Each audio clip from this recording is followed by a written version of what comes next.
Lo que les vamos a presentar acá en esta charla es metodología proyectuales, fotografías y drones. Entonces el objetivo es revelar cómo metodologías de la directa e indirecta utilizadas en la arquitectura pueden perfeccionarse gracias al uso de información de alta precisión que entregan los drones industriales y otros instrumentos que se utilizan para estos estudios urbanos y arquitectónicos, ¿no? La observación indirecta es observar el mundo desde el punto de vista de los cánones arquitectónicos, estéticos, espaciales, ver cómo la gente habita en aquello, ¿ya?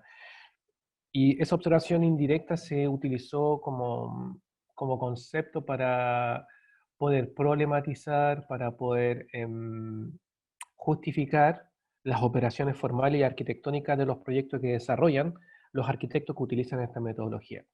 Por muchos años, esa metodología se utilizó, sin embargo, a la par, sin conocerse, en los años 50 se desarrolló un contramovimiento a este tipo de pensamiento en la arquitectura, que era un pensamiento bastante arquitectocentrista.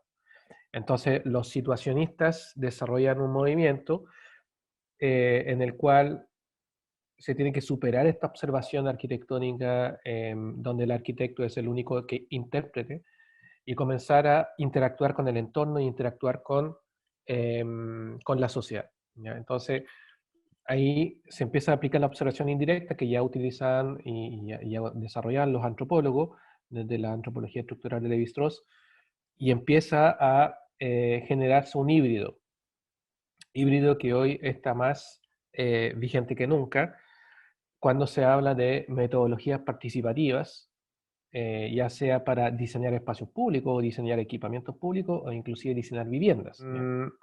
Ese es como un preámbulo de lo que les voy a presentar para romper ciertos paradigmas que los arquitectos, sobre todo para los arquitectos, que seguramente hay algunos que están presentes aquí, que los arquitectos creemos que para investigar tenemos que apropiarnos de herramientas de otras disciplinas para poder investigar y así validarlos, ¿ya? Eso es bastante recurrente y bastante difícil para los arquitectos porque los arquitectos no estamos formados para investigar de forma, eh, con la forma de las ciencias sociales, ¿ya? Nuestro tipo de investigación es más bien en el orden sintáctico, en el orden intuitivo, y eso requiere ser analizado, estudiado y sistematizado. Entonces, esa es la disyuntiva. Entonces lo que les voy a presentar es un estudio que ya de un antiguo Fondesit que desarrollamos entre el 2014 y 2017 sobre el comercio callejero informal y que hemos ido revisitando desde el núcleo móvil, incorporándole la dimensión de la movilidad. Entonces, el último año, en el último trimestre en realidad, el Instituto Nacional de Estadística declaró que en Valparaíso existían 7.204 comerciantes callejeros informales, ¿ya? Sobre un universo aún mayor de comerciantes informales. Entonces, sobre ese universo que se ve en la calle de la ciudad de Valparaíso, hemos desarrollado un análisis de una muestra, más o menos de 1.800 comerciantes callejeros. Esta cifra es muy dinámica, ¿ya? Porque el comercio callejero no es un comercio, es un comercio que es perseguido por las autoridades, es un comercio que es invisibilizado, es un comercio que es violentado, que es mal visto, y por ende el dinamismo tiene que ver con eso, con esa persecución por estar escondido, por generar asociatividades que permiten apropiarse de ciertos espacios públicos y poder gobernar la calle, a veces de buena manera, a veces de mala manera. Entonces, esas disyuntivas hacen que las cifras siempre fluctúen, no son cifras estáticas, ¿ya? Entonces, por eso nosotros hemos hecho observaciones directas e indirectas en diversos arcos temporales y casi 4 veces al año hacemos para poder ir tomándole el pulso a esta dinámica, que es muy dinámica por lo demás.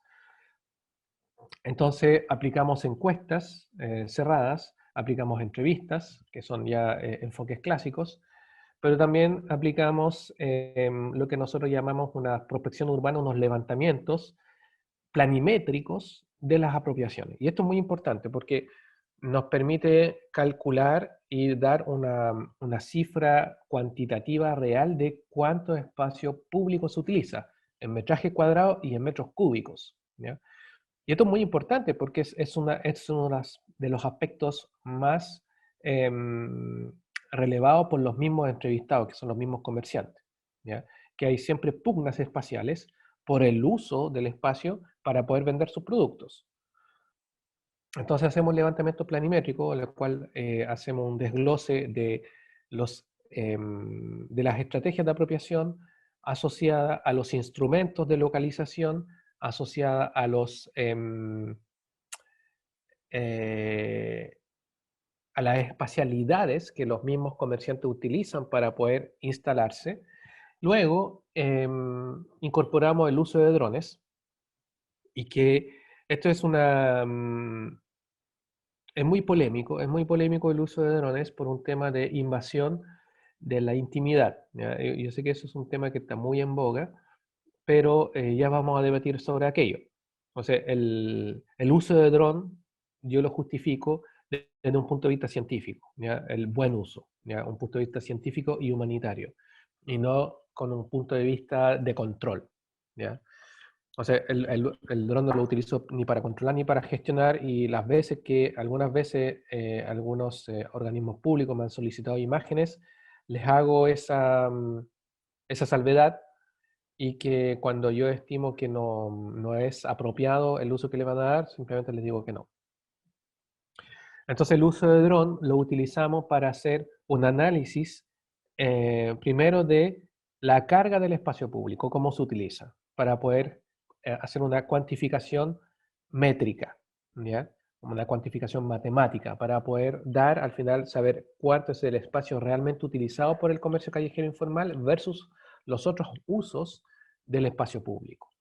Entonces todas esas herramientas combinadas, esos instrumentos combinados, nos generan una data primaria única, y no dependemos de otras datas más generales, ¿ya? Y por eso empecé con la data del INE, porque el INE nos entrega una data general, pero las datas generales son eso, son generales, no nos sirve para hacer un diagnóstico más fino, para poder analizar, y a futuro que los tomadores de decisión, cuando ojalá lean los artículos que nosotros les enviamos sobre posibilidades de aplicación de políticas públicas para regular este fenómeno, no para eliminarlo, pueda ser realmente objetivo.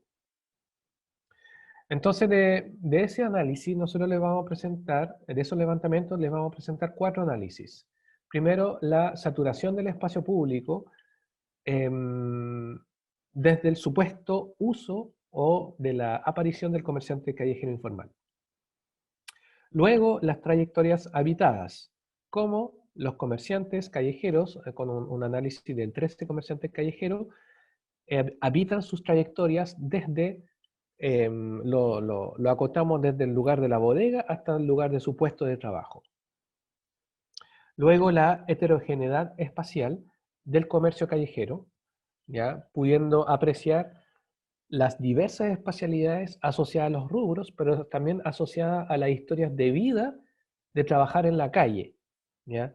Porque muchas veces una persona que tiene un toldo no es que invierte inmediatamente en el toldo, es porque con el tiempo se fue dando la necesidad, se fue dando la posibilidad, se fue generando asociatividad que le permitió tener ese toldo, ¿ya? Pero muchas veces no puede ser simplemente por políticas públicas agresivas que le impiden estar, entonces tienen que optar por otro tipo de puestos.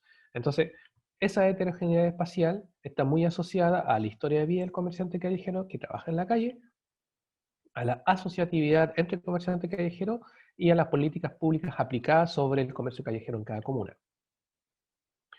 Y finalmente, la percepción de malestar corporal asociada al trabajo callejero. Entonces ahí también hicimos una muestra enfocado solamente a personas mayores de 65 años, que pudiesen informarnos o dialogar sobre los malestares corporales asociados a una historia de vida de trabajo en la calle y también asociados a las trayectorias cotidianas que tienen que realizar.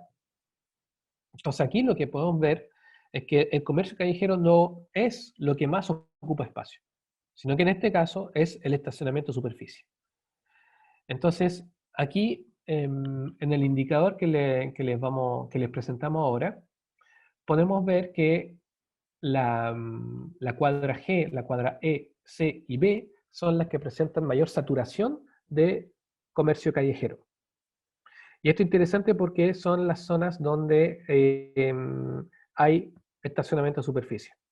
Entonces, básicamente la solución es bien simple y que seguramente se va a dar cuando inauguren el estacionamiento bajo la Plaza O'Higgins, es que estos estacionamientos de superficie deberían desaparecer. Y los resultados nos entregaron que existen 9 tipos de espacialidades o tipologías de espacialidades de comerciante callejero. Tienen los kioscos móviles, los kioscos estáticos, los que utilizan cajas de cartón y plataformas, las mesas con caballetes, que es una buena distinción el de cajas de cartón versus las mesas de caballete, porque las mesas de caballete por lo general se repliegan y venden más bien ropa. En cambio, los de cajas de cartón tienen mercancías más frágiles y utilizan las mismas cajas de cartón de soporte para guardar sus mercancías. Entonces, está muy asociada al rubro la espacialidad. Después tienen las plataformas móviles, los paños, que es un poco lo más típico que uno ve, los ciclos, los vehiculares, que ya sean para limpiar vehículos o que utilizan su mismo vehículo como puesto, y que después muchos tomaron esa idea y lo convirtieron en food truck, y los corporales, que básicamente utilizan su cuerpo como de quecos para poder exhibir su mercancía o exhibirse y transportar su mercancía y venderla y mover. Entonces aquí les vamos a mostrar un plano que cruza todas estas dimensiones. Entonces aquí cruzamos con el análisis de la cámara de acción, el análisis de dron, el análisis in situ. Hicimos una matriz donde se cruza el rubro con el tipo de espacialidad y además los rangos etarios y además, bueno, y así se genera esta matriz. Y ahí uno puede ver la heterogeneidad, las posibilidades que existen, que son muchísimas. Las trayectorias cotidianas, para esto lo que hicimos fue básicamente un mapa, donde les pedimos que a 13 comerciantes callejeros que dibujaran sobre un mapa su trayectoria cotidiana y luego los acompañábamos para poder ver ese espacio y otro día después o en la semana subsiguiente grabábamos todo ese recorrido para poder ver los obstáculos que pudiesen aparecer, obstáculos físicos que pudiesen aparecer y que en algunos casos eran relatados por los vecinos o por los comerciantes callejeros informales y en otros no. Entonces con eso podría hacer un análisis de la trayectoria relatada por el mismo comerciante, pero también un análisis relatado por las evidencias físicas del espacio que contiene esa trayectoria. Y luego hicimos el cruce de la matriz de la heterogeneidad espacial versus las barreras. Y aparece este análisis donde podemos ver barreras, heterogeneidades espaciales y trayectorias cotidianas. Entonces, a partir de ahí, entenderán que obviamente eso impacta en la salud de los comerciantes callejeros. Y por eso nos interesó relevar el malestar corporal, porque muchas veces vemos este tipo de situaciones, donde adultos, ya de 45 hacia arriba, comienzan a moverse con dificultad por el espacio y empiezan a estacionarse. Literalmente, esta persona estuvo ahí como 5 minutos y me detuve a observarla. ¿Y por qué estuvo detenida 5 minutos? Porque básicamente estaba descansando.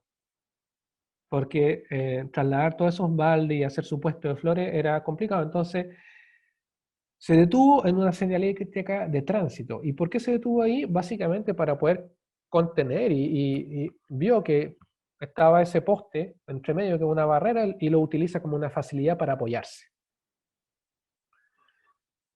Luego tenemos este otro comerciante, que es uno de los comerciantes que hemos analizado en otra técnica de sombreo, que ya seguramente Paola ya les comentó la técnica de sombreo, donde esta pareja, que es una pareja de adultos de 60 y 67 años, viven en un cerro y tienen que trasladar ese carro todos los días 1,5 kilómetros por todo el plan de la ciudad. Y yo les pregunto, ¿por qué tanto? ¿Por qué no guardan su carro cerca de su puesto? Y me dicen, no, porque en realidad hace 35 años que trabajamos en la calle y tenemos un convenio con los baños turcos, donde solamente por 3.000 pesos diarios guardamos el carrito. ¿No? Ningún otro lugar lo vamos a poder hacer. Entonces ya eso es una condicionante que los obliga a moverse a diario por el plan de la ciudad. Eso es muy interesante porque es una entrada, ya esto fue un experimento, los resultados aún son muy preliminares, pero definitivamente esto nos permite ampliar el espectro de analizar también desde el enfoque de la salud, el uso del espacio público, cómo el espacio público impacta en la salud de quienes los utilizan más. Eso les quería compartir hoy. Muchas gracias.